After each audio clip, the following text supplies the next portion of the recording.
सियावर रामचंद्र की जय, पवन सुत हनुमान की जय। तुलसीकृत रामचरितमानस कथा प्रारंभ। रिकॉर्डिंग स्टार्ट होने से पहले सभी देवताओं की स्तुति कर ली गई है, तो आइए अब हम हनुमान जी को भी बुलाते हैं। प्रणवहु पवन कुमार, खलवन पावक ज्ञान घन, जासो हृदय आधार, वसई राम सर चाप धरी। तुलसी कृत रामायण, कथा कहूँ अनुसार, रामा कथा कहूँ अनुसार। आय सुआसन लीजियो, विराजियो पवन कुमार। मंगल भवन मंगल हारी, द्रवौ सो दशरथ अजिर विहारी।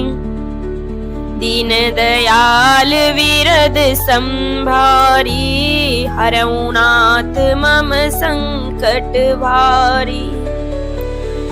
तो कल की कथा में हमने सुना था कुपत कुतर्क कुचाल कल, कपट दंभ पाखंड, दहन राम गुण ग्राम जिम, ईंधन अनल प्रचंड। जिसका अर्थ है कि श्री रामचंद्र जी के गुणों के समूह कुमार्ग, कुतर्क, कुचाल और कलयुग के कपट, दंभ और पाखंड के जलाने के लिए वैसे ही है जैसे ईंधन को जलाने के लिए अग्नि होती है। जो राम जी के चरित्र का इस कथा में जो वर्णन किया गया है, वह कथा हमारे सभी पापों को जलाने के लिए, कलयुग के कपट को, दंभ को, पाखंड को राख करने के लिए एक अग्नि के समान है। और फिर तुलसीदास जी दोहे के जरिए आगे समझाते हैं। राम चरित राकेश कर, सारिस सुखद सबका। साजन कुमद चकोर चित, हित विशेष बढ़लाओ। हित विशेष बढ़लाओ। मंगले भवनय मंगल हारी, द्रवौ सो दशरथ अजिर विहारी। दीन दयाल विरद संभारी, हरऊ नाथ मम संकट भारी। तो रामचरित राकेश कर, रामचरित्र राकेश होता है चंद्रमा, तो रामचरित्र जो है पूर्णिमा के चंद्रमा की किरणों के समान। सरिस सुखद सब का हो, सभी को सुख देने वाले हैं। सज्जन कुमद चकोर चित, परंतु सज्जन रूपी कुमुदनी और चकोर के चित्त के लिए तो हित विशेष बढ़लाओ। जो सज्जन व्यक्ति हैं, उनका जो चित्त है, उसके लिए तो प्रभु का ये जो रामचरित मानस है वह विशेष हितकारी है, बहुत ज्यादा लाभदायक है। फिर आगे चौपाई के जरिए तुलसीदास जी समझा रहे हैं। कीन प्रश्न जी भांति भवानी, जय वेद शंकर कथा वखानी। तो कीन प्रश्न जय भांति भवानी, जिस प्रकार श्री पार्वती जी ने श्री शिव जी से प्रश्न किया था, और जैविद शंकर कथा वखानी, और जिस प्रकार से शंकर जी ने विस्तार के साथ उसका उत्तर दिया था। सो सब हेतु कब में गाई, कथा प्रबंध विचित्र बनाई। तो तुलसीदास जी कह रहे हैं कि जिस प्रकार से पार्वती जी ने शिव जी से प्रश्न पूछा और शिव जी ने जिस प्रकार विस्तार से उनके प्रश्न का उत्तर दिया, उनकी जिज्ञासा को शांत किया, वह सब उस सब को सो सब हित कहब मैं गाई, उसी सब को मैं इस कथा में रच करके गा करके अपने आप को धन्य करता हूँ। फिर आगे समझाती हैं, जे यह कथा सुनी नहीं होई, जने आचर जो करे सुने सोई। तो तुलसीदास जी कह रहे हैं, जे यह कथा सुनी नहीं होई, जिसने यह कथा पहले सुनी न हो, जन आचर जो करे सुन सोई, वह इसे सुनकर के आश्चर्यचकित न हो, उसे सरप्राइज होने की या आश्चर्य करने की कोई जरूरत नहीं है। क्यों? कथा अलौकिक सुनई जे ज्ञानी, नहीं आचर जो करई अस जानी। समझा रहे हैं तुलसीदास जी कि जिसने इस कथा को पहले कभी नहीं सुना, जो फर्स्ट टाइम सुनना है इसको, वो इसे सुन के आश्चर्य न करे, क्योंकि कथा अलौकिक सुनई जे ज्ञानी, जो ज्ञानी इस विचित्र कथा को सुनते हैं, नहीं आचर जो करई अस जानी, वे यह जानकर आश्चर्य नहीं करते कि संसार में राम कथा की कोई सीमा नहीं, इस राम कथा की कोई लिमिट नहीं है। और आगे समझाते हैं, राम कथा के मिति जग नाई,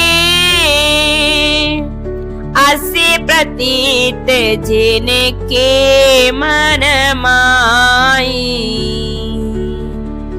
तो जिनके मन में ऐसा विश्वास होता है, कैसा? कि इस राम कथा का कोई अंत नहीं, कोई सीमा नहीं, यह अनंत है। फिर आगे कहती है, नाना भांति राम अवतारा, रामायण सत कोटि अपारा। नाना प्रकार से श्री रामचंद्र जी के अवतार हुए हैं और 100 करोड़ भी क्या, अपार रामायण है। बहुत तो रामायण है, किसी से भी ये बहस मत कर लेना कि हमने रामचरितमानस पढ़ा है उसमें ये बात आप गलत कह रहे हैं, ऐसा नहीं है, ऐसा है।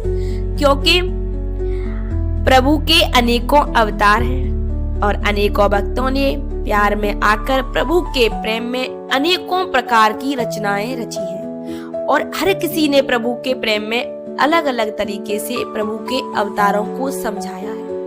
एक मराठी रामायण है जिसमें इस राम कथा का पूरा अर्थ ही बदल दिया है। उसमें समझाया गया है कि जो सीता माँ है वो जो रावण था उसकी पुत्री थी और राम और सीता का प्रेम विवाह हो रहा था, इसलिए रावण रुष्ट हुआ और वह सीता जी को ले गया। और यह राम कथा है, ये जो रामचरितमानस है तुलसीकृत, इसमें कथा है कि प्रभु श्री राम और सीता जी का विवाह हुआ। उसके बाद जब उन्हें वनवास हुआ तब जंगल में से राम ने साधु वेश बनाकर सीता का अपहरण किया। तो इस तरीके से तुलसीदास जी समझा रहे हैं कि कई करोड़ों प्रभु के अवतार हुए हैं, कई करोड़ों प्रभु के रामायण कह लो या रचनाएं कह लो लिखी गई हैं। फिर आगे समझाती हैं, कल्प वेद हरि चरित सुहाए, बाते अनेक मुनि सने गाए। तो कल्प भेद हर चरित सुहाए, कल्प भेद के अनुसार श्री हरि के सुंदर चरित्रों को मुनीश्वरों ने भांति अनेक मुनीसन गाए। मुनीश्वरों ने अनेकों प्रकार से गाया है।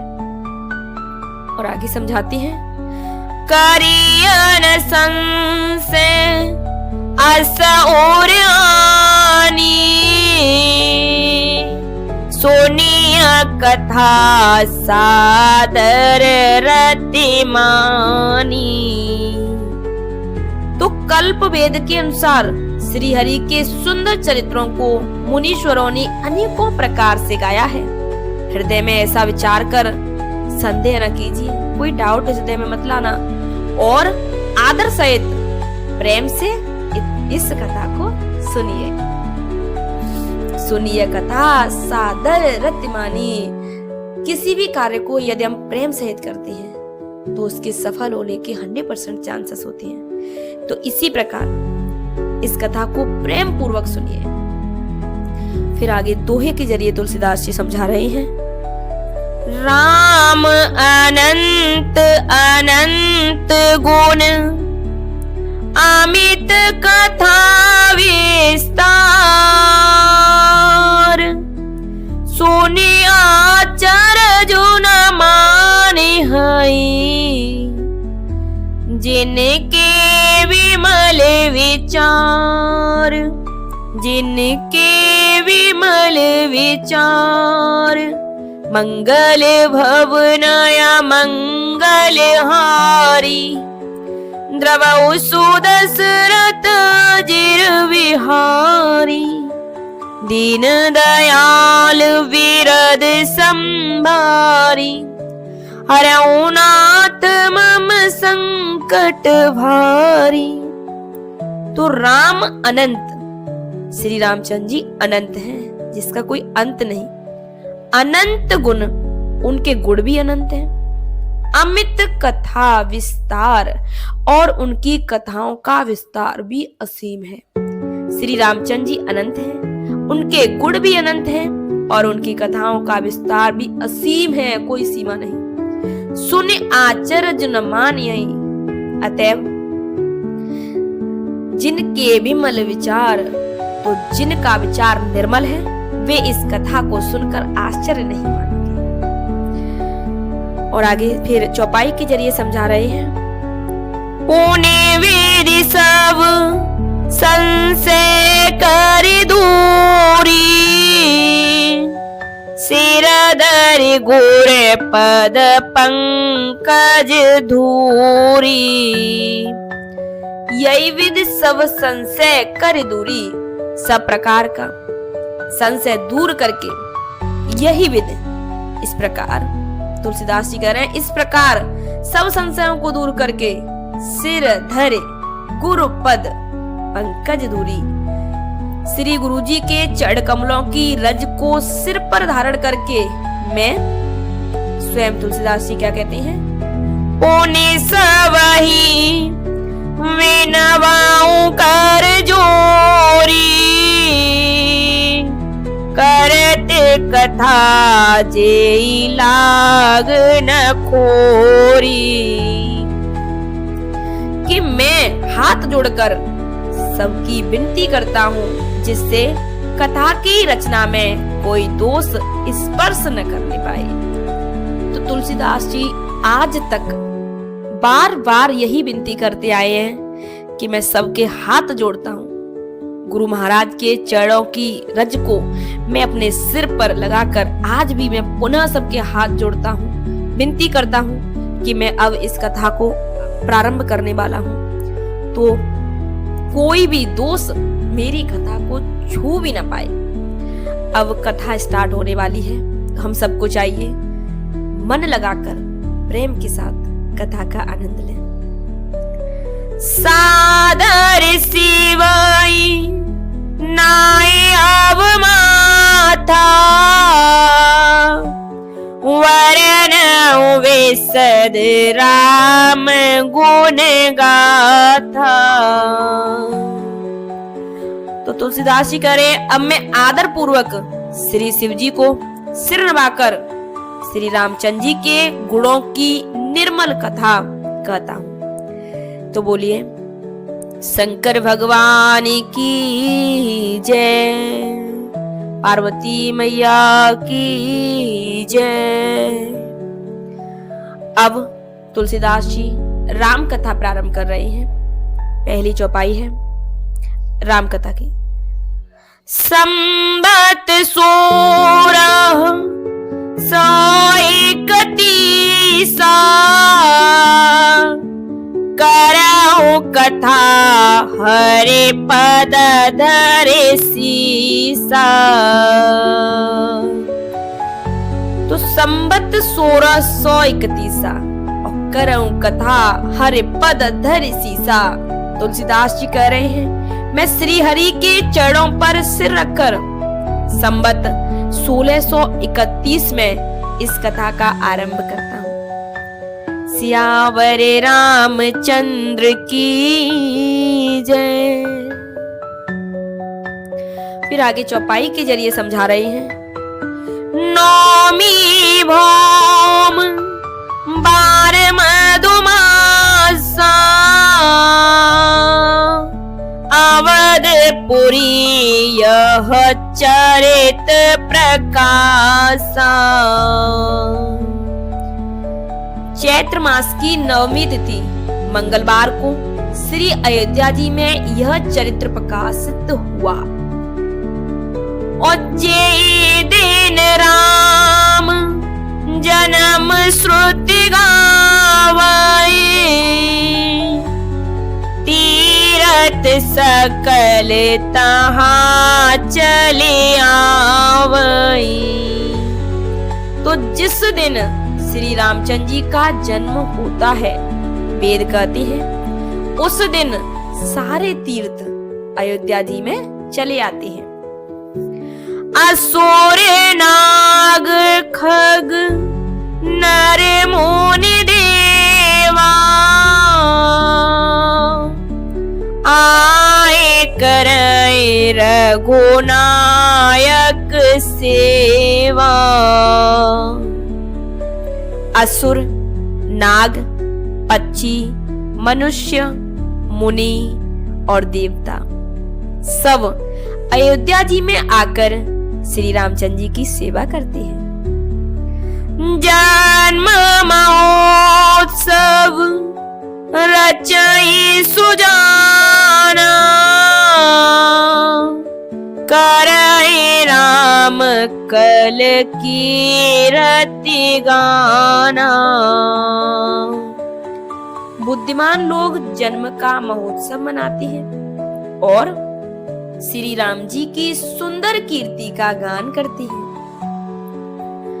अब दोहा के साथ कथा को विश्राम देंगे क्योंकि समय के बारे में सोचना पड़ता है। मन जय सजन वृंद बाहु पावन सरजू नीर जपई राम धरे ध्यान और सुंदर श्याम शरीर, सुंदर श्याम शरीर। मंगल भवनय मंगल हारी द्रवौ सुदशरथ अजिर विहारी। दीन दयाल विरद संभारी हरौ नाथ मम संकट भारी।